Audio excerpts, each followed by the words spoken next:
What's good, YouTube? It's your boy Ronnie Pugs, back again with the 800 subscriber special for you guys. I've been getting a lot of requests to do videos on certain concept arts from the Raimi trilogy, and instead of doing multiple videos, I decided to do my best to take a look at all or almost all of the villains that almost made it into the Raimi trilogy. I also decided to do a video like this because some of the concept art being requested is just one image. I'd much rather have a video like this where I can look over multiple images. So with that out of the way, let's get straight into the video, you guys. The villains that almost made it into the Sam Raimi Spider-Man films. I hope you guys enjoy. Starting off the video with Spider-Man 2002, we're going to be taking a look back at a few designs for Doc Ock. And I know what you guys are thinking, Doc Ock was in Spider-Man 2, why are we looking at Doc Ock designs for Spider-Man 1? And that's because an early draft of the script had both Doc Ock and Green Goblin as the movie's villains. Now the first design on screen is from artist Jim Martin, who gives us a more scientist-looking Doc Ock than what we eventually saw in Spider-Man 2. I'm not a big fan of this design. A lot of people talk about Willem Dafoe's Green Goblin looking bad, and I prefer the Goblin suit over this. To me, this is a real corny looking design. It definitely captures the doctor aspect of Dr. Octopus, but I don't think it would translate well on screen. However, I will say the arms in this design are well done. They look very comic accurate. I don't necessarily like the harness, but the arms overall are well designed.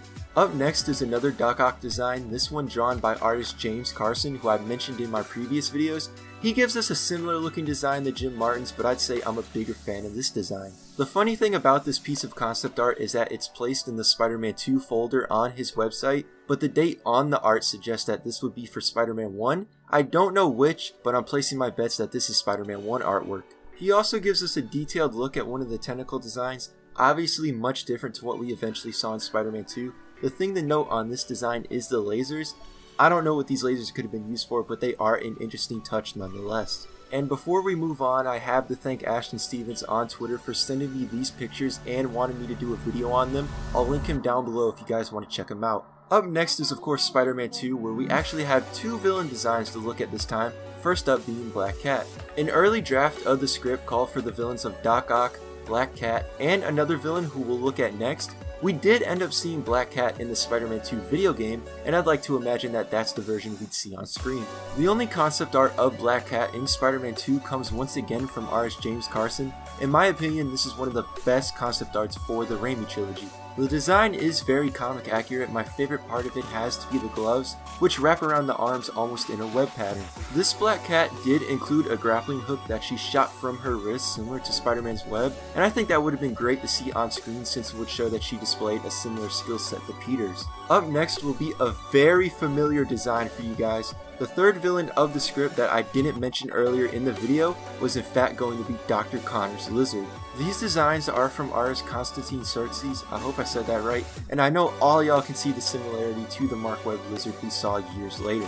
I have no doubt that the web films took inspiration from these concept arts, and I will say that I prefer this design over what we saw in the web films. These are some pretty scary lizard designs, and it upsets me that we never saw the lizard in the Raimi films. I think Raimi would have done a great job at the character considering he's a horror director. The Spider-Man 3 game version is what I imagine the lizard story arc would have been in the films. There's a great cutscene in that game of Dr. Connors transforming into the lizard that I wish we could have seen on screen. The lizard almost made an appearance in the Spider-Man 2 video game, but he was scrapped for unknown reasons.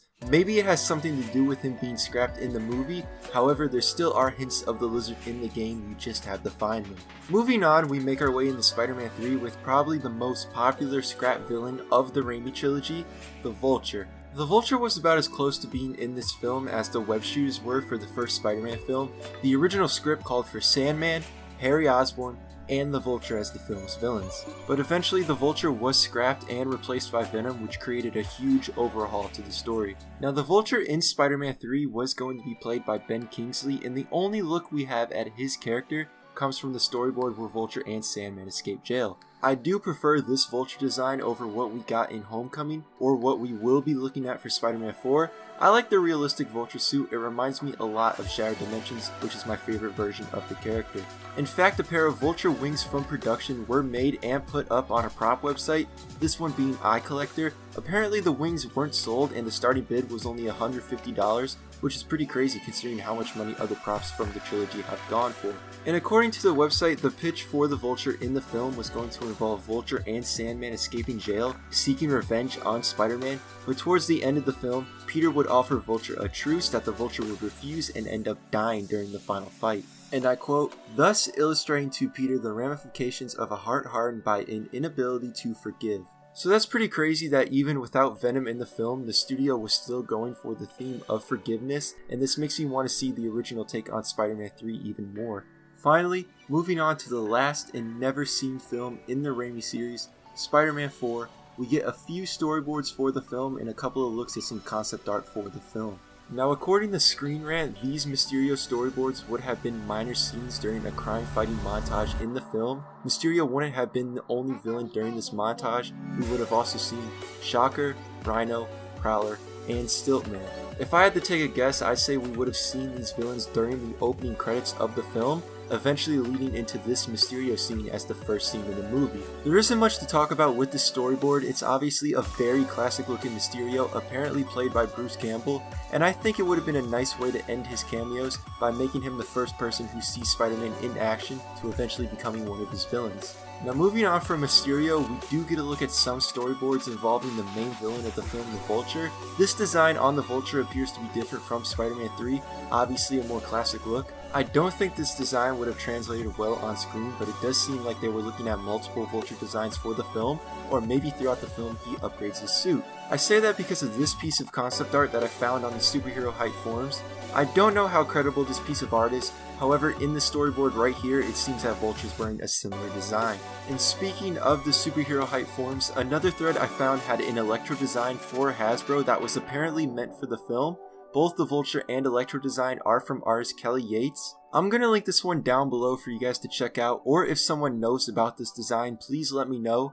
I'm not sure if Electro was in fact considered for the film, or this just was a part of the toy line like this Mysterio in Spider-Man 3. The forum does link to a script treatment for Spider-Man 4 that's now a broken link. However, one user summarized the script, and I need you guys to go check that out because I have a hard time believing that that scene would be in the film. And finally, we end the unseen villains of the Raimi trilogy with our only look at Felicia Hardy, who would have been either the Black Cat or Vultress in Spider-Man 4, most likely played by Anne Hathaway. There isn't much to talk about here. According to Screen Rant, she was supposed to be the Vulture's daughter, who seeks revenge on Spider-Man after the death of her father. Gee, I wonder where I've heard that before. Thank God we never saw that in the film. I have heard that she was in fact going to be Black Cat and never Vultress. I'm not too sure about it, I'm just glad we never saw the Vultress. Anyways, let me know what you guys think about these unused villain designs. If I missed any, let me know. Or if you have any information about these characters, please share it down below.